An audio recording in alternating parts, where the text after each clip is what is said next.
Jeff Lane. What's up? Oh, radio, National Radio Day. It is. Is that what you're talking about? Yes. Yeah. It is. I anticipate some good Marconi stories coming from you. How he wasn't actually the original founder of the radio. Did you hear my singing, by the way? Did you hear me singing Bon Jovi? Wasn't that stellar? It was, yes. If you haven't seen Jeff Lane, if you haven't seen him doing his thing, it says, "Do you want to tag Jeff Lane?" Maybe not tag, but Lots of people want to tag me, man. It's good. It's what up, Ange? Both a blessing and a curse. Yes, both a blessing and a curse, something like that. All right, 35 seconds.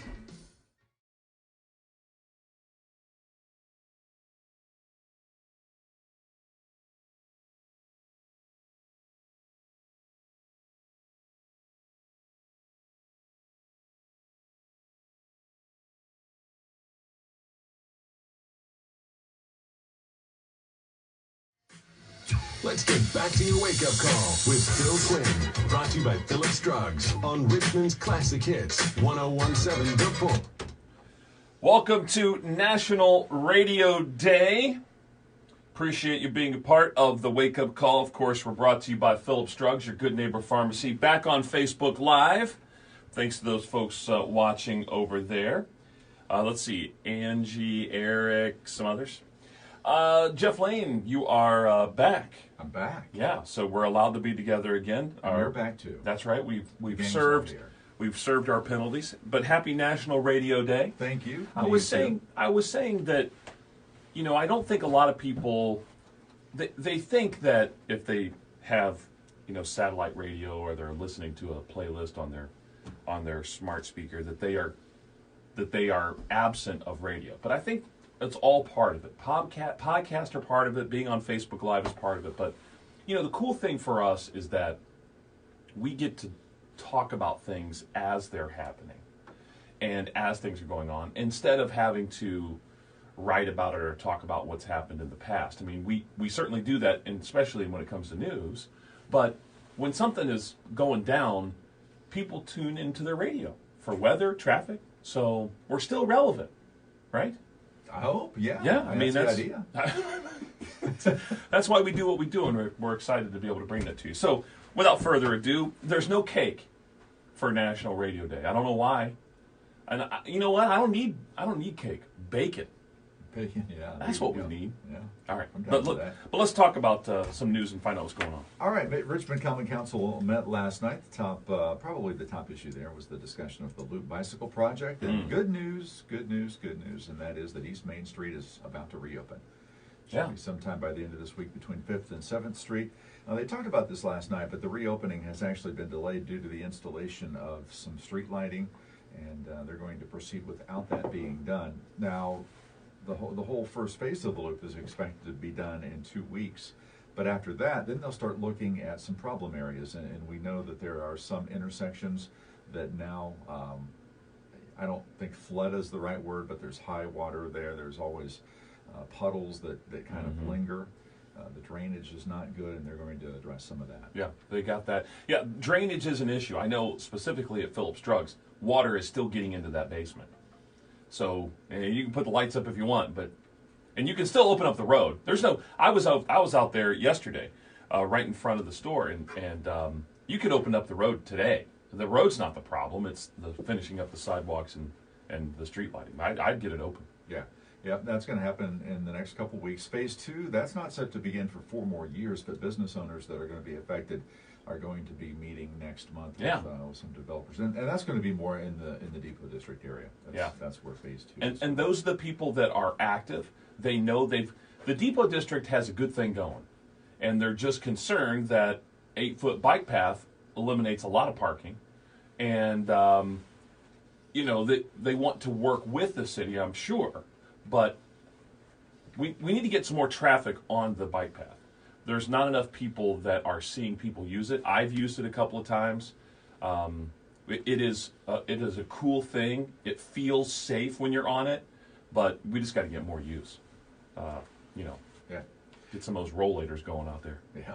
I wanted to touch a little bit more on this newly released report from the Department of Environmental Management about the old Reed site. Really two areas of concern. One is a debris pile, or what looked like a debris pile. But Reed now says that they did not put that debris there, and it was kind of in the very northeastern portion of the property.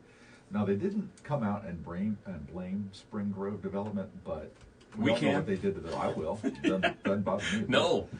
But we all know what they did to those buildings. They basically gutted them and then vacated them. Yeah. You know, the thing is, that just doesn't seem like Reed's style. Reed's not going to go, hey, go ahead and just throw that out back. That doesn't sound like what Reed would do. So, not at all. But that part of that report bothers me when I start to hear what the potential uses for that area are. They're looking at multi-development use where there's also some residential housing. Do we really want to look at that for residential housing there? I mean, it's still part of a floodplain. I don't. I want a casino. That's it, baby. That's it. How are we gonna have a casino if we can't have water? We're gonna have to figure that out. You got it. Yes. Yeah. We've got. Yeah. All right. By the way, I went to the casino on Sunday as part of a convention. Yeah. How'd that go? I lost $100 in less than 15 minutes in blackjack. It was brutal. Are you colorblind? What's your issue? I won the first hand and lost everyone after that. All right. Anyway. House always wins. That's right. A little more information became available in an affidavit yesterday involving that incident on I-70 last Friday night in which a guy was stabbed. These two truckers going cross country obviously got into it somehow. We don't know, though. The affidavit does not discuss at all a motive for the stabbing. The victim was stabbed in the neck multiple times, and the suspect, who is a California guy, has stopped talking, as they say, lawyered up. I wanted to touch on this. We've made it through 2/3 of the summer without any warnings about lake water, but that's now over. Okay. With a blue-green algae advisory having been issued for both Brookville Lake and the lake at Whitewater Memorial State Park. Now, it's just an advisory at this point. That means you can still swim, but you're advised to take a shower afterward and also to keep your pets out of it. Yeah, because they could get real sick and die. I mean, we've seen some of that. Yeah. For sure. The other two large lakes in our area, that's Acton Lake at Houston Woods and Lake Lockengren, both testing well below the advisory level. Yeah, well, you got to get into Lockengren. I mean, good luck trying to go swim in that lake without permission. Lady at the gate puts down her cigarette and comes after you. And then there's this. I talked to Centerville Police Chief Ed Buchholz just about an hour ago about this incident that happened yesterday, and it really serves as a reminder to everybody. This lady has this rental car, and she's getting out of the rental car, and just as she lets go of the door, she realizes her baby is still inside, and the doors are going to lock, and she can't catch it in time. And so the door does lock, and she immediately calls 911. It was very hot yesterday afternoon. Ed Buchholz himself responded very quickly and didn't mess around with trying to unlock the door, just smashed out the window.